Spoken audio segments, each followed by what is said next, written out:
The system blessed you with infinite lifespan, but totally cheaped out on giving you any way to defend yourself. All you get is 1 free stat point per year. You already know what the system's hinting at. Live long enough and you'll be untouchable. To survive this chaotic, war-torn world, you didn't hesitate. You dumped every single point into strength. Just that first point alone gave you the raw power to split a corpse with your bare hands. Year 2, you kept stacking strength, and somehow your body just straight up evolved into an iron body, completely bulletproof.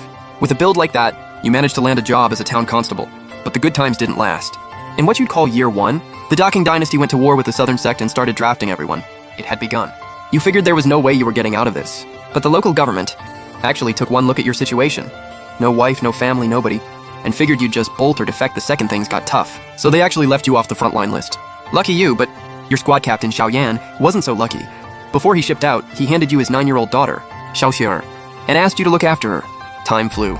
By year 4, with 4 points in strength, among regular people, you were already unbeatable. Then a bandit gang hit the town.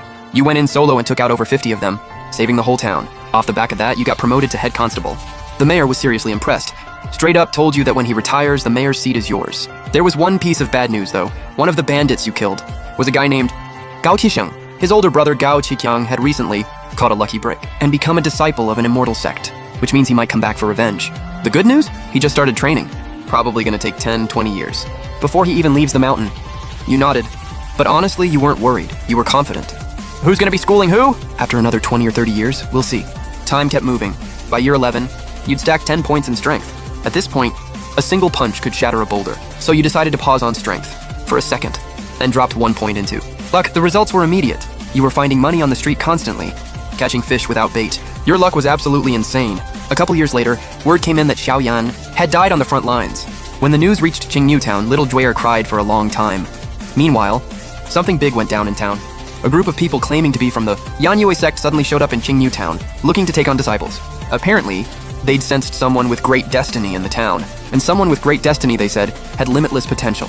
The last person with this kind of energy was the Yanu Sect's founding patriarch, Nangong Wan. At first, you thought they were talking about you, but after the reading, the one with the great destiny turned out to be Shiaoir, the girl you'd been raising.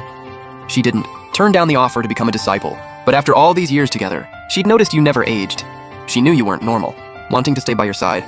She agreed to become the Yanu Sect's Holy Maiden, but also asked the sect to take you along. The Yanu Sect was fine with it at first, so they went to check your aptitude and discovered you had an extremely rare black luck constitution.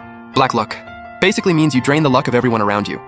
The sect had a strict rule against accepting anyone like that, so you got flat out rejected. Still though, to settle the debt, the Yanu Sect offered you some compensation, techniques, pills, treasures, your pick.